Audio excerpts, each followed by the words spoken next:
കാഫിർ സ്ക്രീൻഷോട്ട് കേസിനെതിരായ സിപിഎമ്മിന്റെ ആരോപണം തള്ളിയ ആഭ്യന്തര വകുപ്പ് മന്ത്രി രമേശ് ചെന്നിത്തല. SIT അന്വേഷണത്തിൽ ഒരു തിരക്കഥയുമില്ല, SITക്കുള്ളിൽ ഒരു രാഷ്ട്രീയവുമില്ല. CPM സമരം ചെയ്യുന്നത് കുറ്റവാളികളെ സംരക്ഷിക്കാൻ വേണ്ടിയാണ്.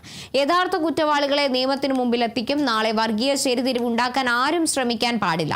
അത്തരം ശ്രമം ആര് നടത്തിയാലും പോലീസ് കൈയും കെട്ടി നോക്കി നിൽക്കില്ലെന്നും രമേശ് ചെന്നിത്തല പറഞ്ഞു. ഒരു തിരക്കഥയില്ല. സമരം ചെയ്യുന്നത് എന്തിനാണ്? കുറ്റവാളികളെ സംരക്ഷിക്കാനാണ്. സമൂഹത്തിൽ മതവിദ്വേഷം ഉണ്ടാകത്തക്ക നിലയിൽ തെരഞ്ഞെടുപ്പ് കാലത്ത് കാഫിർ എന്ന പ്രചരണം നടത്തിയ ആളുകളെ പോലീസ് അന്വേഷിക്കണ്ടേ?